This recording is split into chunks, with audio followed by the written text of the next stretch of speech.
C'est vrai, lorsqu'on parle du territoire de Bémao, on pense d'abord à la zone industrielle de Jari. Activité aujourd'hui, Jari, Bémao, terre d'industrie. Mais Bémao, historiquement, a été d'abord un terrain agricole. Dans 1960, pour la première fois, lorsque Jari a vu le jour, eh bien, c'était des espaces qui étaient occupés par des agriculteurs et la mangrove. Nous avons observé depuis une trentaine d'années une diminution de nos surfaces agricoles. Il n'en demeure pas moins que sur le territoire de la ville de Bémao aujourd'hui, c'est plus de 700 hectares qui sont occupés par les agriculteurs, que ce soit les GFA, qui sont les groupements fonciers agricoles, qui sont des zones incompressibles et qui sont inscrits dans le cadre du PLU, on ne peut pas bouger cela, mais aussi un certain nombre de surfaces privées. L'idée pour nous, c'est d'œuvrer, de travailler ensemble pour un rééquilibrage de notre territoire. Donc nous sommes engagés, cette collectivité, depuis 2001. Et en 2020, lorsque nous nous sommes présentés aux élections, eh bien, nous avons aussi mis en avant une politique publique autour d'un projet alimentaire territorial, le PAT. Et c'est en ce sens, lorsque nous l'avons présenté, c'était du champ à l'assiette, faire en sorte, eh bien, tout simplement que nous puissions penser beaucoup plus à notre santé, à notre bien-être, bien entendu, à travers cette alimentation. Je m'appelle Philippe Rotin, je suis agriculteur sur le GFA de Birmingham. J'ai 2 parcelles, en plus ça fait 16 hectares. Dans mon installation, j'ai fait le choix de l'agroécologie, c'est-à-dire produire avec les intrants naturels, tout ce qui composte, l'embicompost. C'était pour régénérer le sol.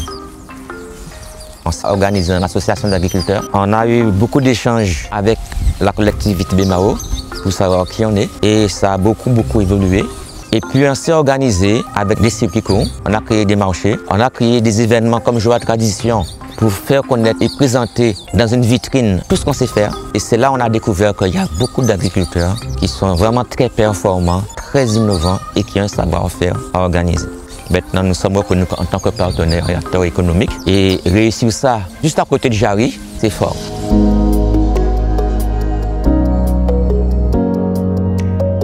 Depuis 2012, la ville de Bémao avait déjà sanctuarisé un certain nombre de fonciers agricoles. On l'a fait d'abord en réduisant l'urbanisation, en ne déclassant plus des terres agricoles. Ça, c'était un acquis de la ville. Je me présente, M. Clément Jacques. Alors, il faut savoir que à CGFA Birmingham, elle prévient sans famille. Nous disons ça, pour Guadeloupéens, ils savent qu'ils sont nouillés, il faut venir à casa. Tout ça qui produit en terre, nous allons mettre ça en table tous les samedis, les gens viennent acheter en vente directe. Moi, je fais miel, après faire l'apiculture, nous avons miel.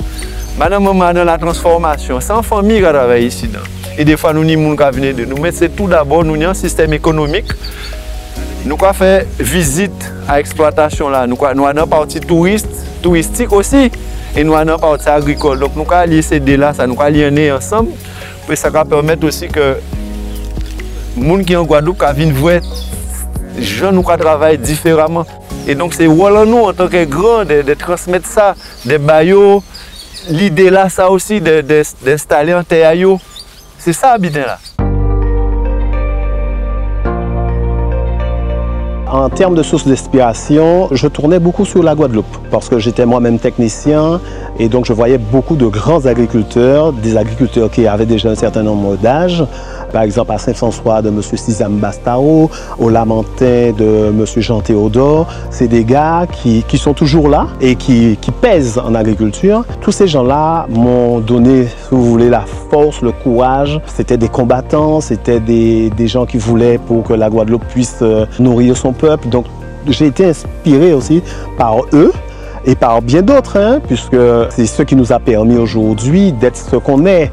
Ce que je souhaite laisser pour notre génération à venir, c'est pas une exploitation agricole, non, mais une entreprise agricole.